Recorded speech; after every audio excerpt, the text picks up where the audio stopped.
जंगल की चुड़ैल। एक दिन की बात है।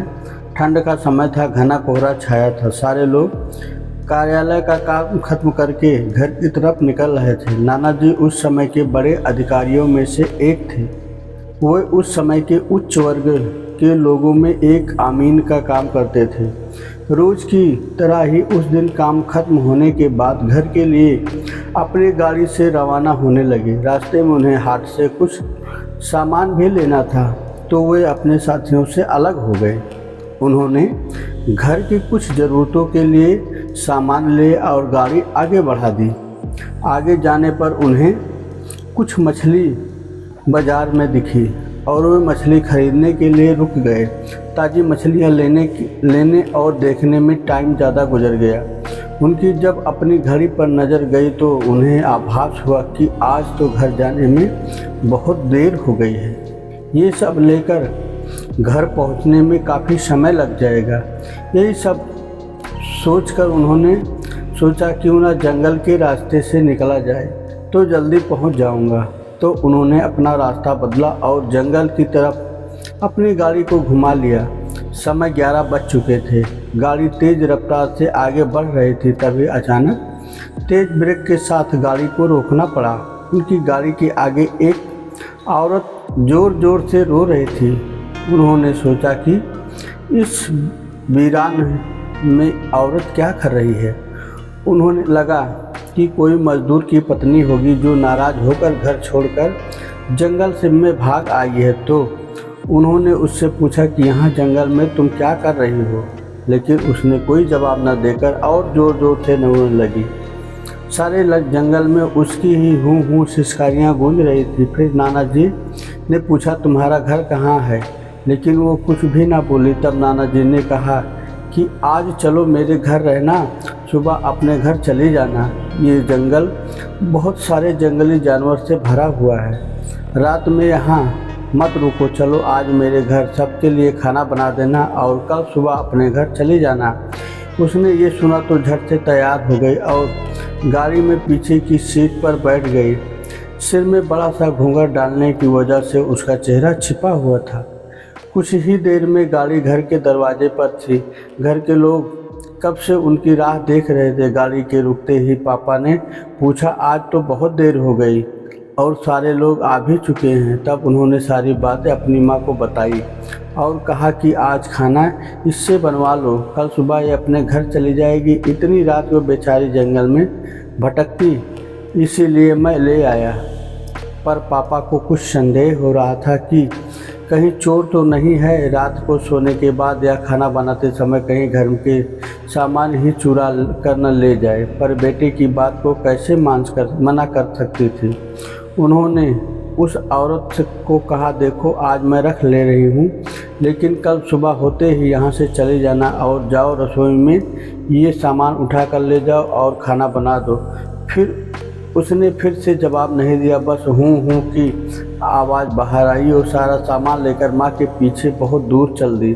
रसोई में सारा सामान रखवा कर माता जी ने उसे खाना जल्दी बनाने की सख्त हिदायत दी और वहाँ से चली गई। लेकिन उसका मन कुछ परेशान था। फिर 10 मिनट में रसोई में उसने देखने लगी चली गई कि वो क्या कर रही है और उसका चेहरा भी देखना चाहती थी। लेकिन वहाँ पहुँची तो देखा कि वो मछलियों का थैला निकाल रही थी। उन्होंने बहुत ज़ोर से गुस्से में कहा यहाँ सब खाने का इंतज़ार कर रहे हैं और तुम अभी तक मछलियाँ ही निकाल रही हो, कल सुबह तक बनाओगी क्या। उसके सर पर घूंघट अभी भी था। चेहरा तो देखना मुश्किल ही था, नामुमकिन था। उन्होंने उससे कहा तुम जल्दी से खाने की तैयारी करो, मैं आग सुलगा देती हूँ, काम जल्दी ख़त्म हो जाएगा। और वो जल्दी से चूल्हा जलाने की तैयारी करने लगी। लेकिन साथ ही वो उसका चेहरा देखने की भी कोशिश कर रही थी। लेकिन वो जितना देखने की कोशिश करती वो पल्लू खींच लेती। अंत में हार कर वो बोली देखो मैंने आग सुलगा दी है, अब आगे सारा काम कर लो, कुछ ज़रूरत हो तो बुला लेना। लेकिन वो फिर कुछ नहीं बोली। अब उन्हें लगा कि यहाँ से जाने में ठीक है, वरना मेरा समय भी खराब होगा और हो सकता है अनजान लोगों से डर रही हो। ये सब सोचकर उन्होंने उसे कहा कि मैं आ रही हूँ, जल्दी से खाना बनाकर रखना और वहाँ से निकल गई। मन अभी तक परेशान ही था, कभी अपने कमरे में, कभी बच्चों के बाहर, कभी बाहर, सब देख रही थी कहीं कुछ अनहोनी ना हो जाए। 1 मिनट भी आराम से नहीं बैठ पाई। अभी 5 मिनट ही हुए थे, पर उनके लिए वो घड़ी पहाड़ सिल हो रही थी।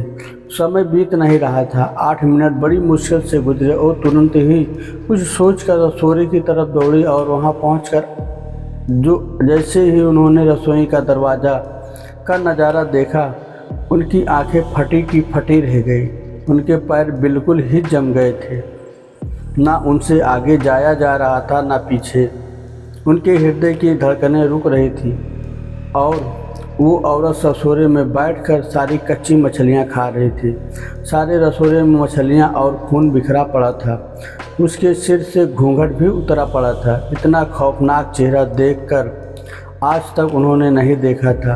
बाल, नाखून सब बढ़े हुए थे। वो मछलियाँ खाने में मगन होने की वजह से उसे कुछ ध्यान भी नहीं था और खुशी से कभी कभी वो आवाज़ें भी निकाल रही थी, हूँ सी आवाज़ें निकाल रही थी।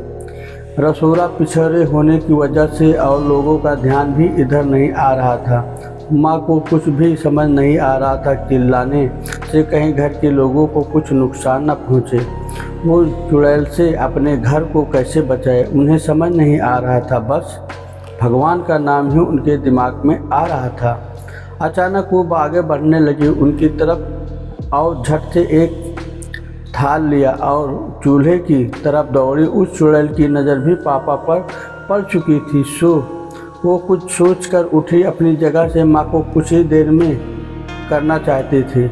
उन्हें पता था कि आज जरा सी भी लापरवाही हुई तो अनहोनी हो जाएगी। उस चुड़ैल के कुछ करने से पहले ही उन्हें चूल्हे तक पहुंचना था और चूल्हे के पास पहुंचकर उन्होंने जलता हुआ कोयला थाल में भर लिया और चुड़ैल की तरफ लेकर जोर से फेंका। आग की जलन की वजह से वो अजीब सी डरावनी आवाज़ें निकालने लगी।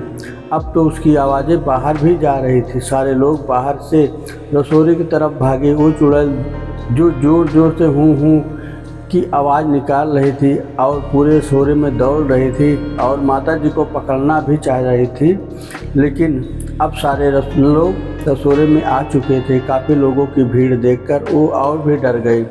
लोगों की भीड़ को धकेलती हुई बाहर जंगल की तरफ भागे और सारे लोग ये मंजर देखकर डरे सहमे खड़े से थे और मन ही मन माता जी की हिम्मत की दाद दे रहे थे। तो ऐसे छूटा चुड़ैल से पीछा। दोस्तों, आपको ये कहानी कैसी लगी कमेंट करके ज़रूर बताएं। आप हमारे चैनल पर नए हैं तो चैनल को लाइक करें, सब्सक्राइब करें और ऐसी कहानियाँ सुनते रहें। धन्यवाद दोस्तों।